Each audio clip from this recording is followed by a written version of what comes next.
Shallow Hal is one of the most strangely beautiful mainstream comedies ever made. Critics panned Shallow Hal for its flawed concept of inner beauty, over-reliance on fat jokes, and hypocritical reinforcement of negative stereotypes. They're right, but what they're missing is how these aspects actually make Shallow Hal a body-positive movie. Excuse me? They're a little big, aren't they? Critics cite the film's flawed concept of inner beauty as a main criticism. They consider the central plot device in which Hal sees the inner beauty of Rosemary, played by Gwyneth Paltrow, which significantly slims her figure down, to be a complete non-starter. According to critics, this concept is inherently misogynistic. To respond to that, I completely agree with this criticism. The plot device is inherently misogynistic, yet simultaneously serves as a satirical statement from the filmmakers regarding beauty norms. What's crucial to this is how, throughout Shallow Hal, we almost exclusively follow Hal's point of view. Hal, as the title suggests, is a shallow misogynist. Thus, when he's hypnotized into seeing everyone's inner beauty, this manifests in the only method that his brain's been programmed to understand. That's why, post-hypnosis, Hal has an extremely narrow understanding of beauty, formulated entirely by social conditioning. A dissenter may push back, of course, that they'd never be interested in watching a movie about a misogynist in the first place. And that's more than fair. If you stop there, I don't blame you at all. However, Hal's characterization probes far deeper than his surface-level bravado and sexism. In fact, viewers come to learn that Hal is a victim, a tragic figure even. To explain why that is, take the film's prologue, which is perhaps the most important scene in the film. It's an explicitly Freudian peek into Hal's most traumatic event. As a young child, Hal visits his overly medicated father on his deathbed, who commands Hal to dedicate his life to chasing hot young tail. Immediately, the viewer understands that this trauma, which elevates Hal from a misogynistic caricature to a tragic figure in need of help, is what doomed Hal to a lifetime of toxic interactions with women. So all that's to say, yes, Hal is a misogynist, but he's also worthy of redemption. When the viewer meets Hal as an adult, he hams up his performance as this misogynistic caricature. Yet his expressions constantly betray how out of sync he feels with his real, authentic self. In that sense, he's much like Saul Goodman in Breaking Bad, forced by trauma and circumstance into adopting a certain role, only to lose track of where his real self ends and the acting begins. Furthermore, the film incorporates surrealist visual cues to hint that what the viewer is seeing isn't meant to be taken literally. This is crucial to unlocking the film, as Shallow Hal intentionally functions as a psychoanalytical plunge into Hal's subconscious. As an example of these surrealist cues, take how, when Hal and Rosemary are together, they're enveloped by this unnaturally warm,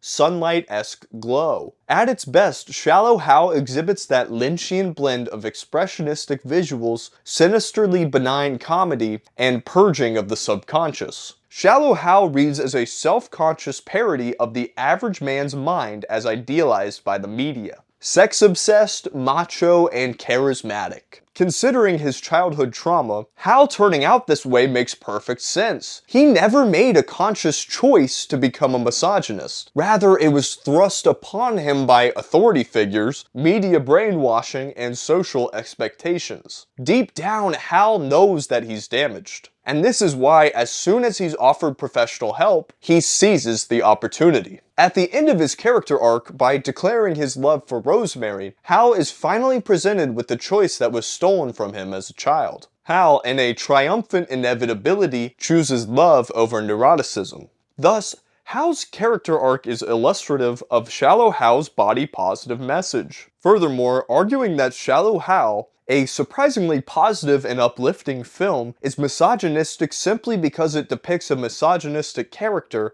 is reductive. That argument reflects the perspective of someone who hasn't seen the film, only the marketing materials which reduce Hal to his worst quality. In reality, Hal's arc provides the key to understanding the movie's message. By rejecting arbitrary beauty standards, reversing media brainwashing, and confronting our deepest traumas, it's possible for us to find love, happiness, and self-acceptance.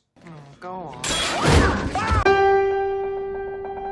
Critics single out Shallow Hal's over-reliance on fat jokes as a main criticism. They argue that, as opposed to honestly earning its laughs, the film scrapes the bottom of the barrel regarding lowbrow humor. They complain that, considering the loaded premise, the film should be much more sensitive to relegating its overweight characters to the butt of the joke. To respond to that, I agree with this criticism. The film does exhibit certain jokes and gags that certainly don't hold up well today. To name just one example, the gag in which Rosemary breaks her furniture over and over again is indeed needlessly cruel and repetitive. Despite its sometimes abrasive sense of humor, Shallow Hal more than makes up for it with a surprising amount of empathy. Admittedly, the filmmakers do overindulge in broad, offensive, identity-based humor in order to get a joke across. However, the ribbing almost always feels like it's in good faith. Unlike most mainstream comedies, especially during this time period, it feels like the filmmakers actually care about these characters. As recurring evidence of this, take the cute date scenes between Hal and Rosemary. Sure, there is some unfortunate weight-based humor scattered throughout, but the prevailing emotion that dominates these scenes is genuine romance. Or, as another example, take Hal comforting Mauricio after he reveals his secret tale. That's a perfect example. The filmmakers present the audience with a laugh at the character's expense, mostly regarding the absurdity of the whole situation, only to immediately humanize them and explore how they're feeling. Ultimately, Shallow Hal only makes fun of its characters insofar as real life makes fun of us every day. That said, Shallow Hal is, unfortunately, a product of its time. Released in 2001, somewhere between the Austin Powers' Fat Bastard and The Biggest Loser TV show, the 2000s were notoriously vitriolic against overweight people. With that in mind, it begs the question, besides Shallow Hal, were there any other mainstream movies released in 2001 that 1. Depicted any overweight character as a romantic lead, and 2. Depicted a happy, loving relationship between two overweight characters? Shallow Hal seems to be the only movie to satisfy each of these conditions. Anyways, considering Shallow Hal's infamous reputation as a poorly aging comedy, the fact that it dared to simply depict overweight people and treat them as worthy of respect seems somewhat significant, if not exactly progressive, in retrospect. Back in 2001, Shallow Hal was as body positive as a filmmaker was allowed to get before they took you out back and shot you. What are you talking about?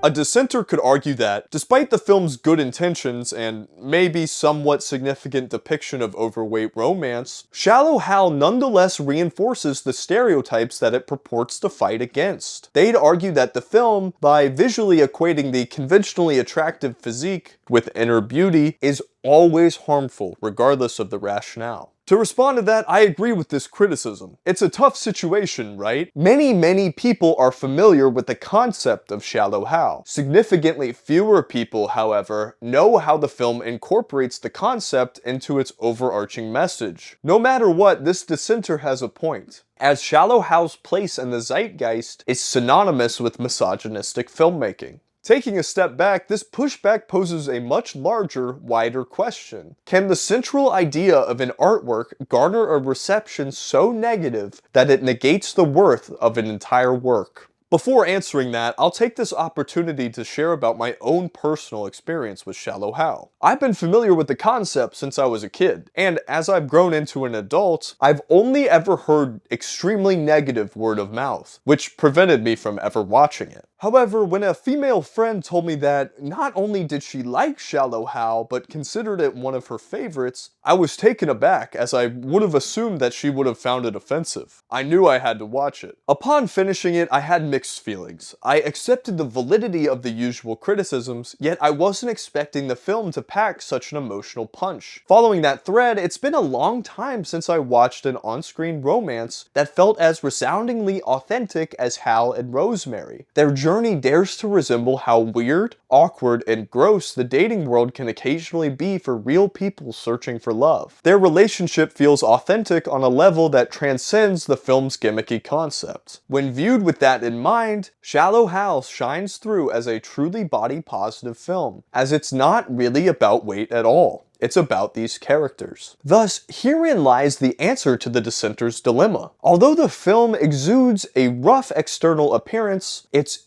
inner beauty is what makes it special. Shallow Hal is hypocritical, but it's only as hypocritical as life is hypocritical. And nobody is perfect all the time.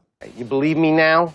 All in all, Shallow Hal feels like a genuine attempt from its filmmakers to produce a body-positive blockbuster, which might make it the first of its ilk. That's what makes the film's legendarily regressive status, complete with public disavowals from Jack Black and Gwyneth Paltrow, so disheartening. Well, beauty is in the eye of the beholder after all.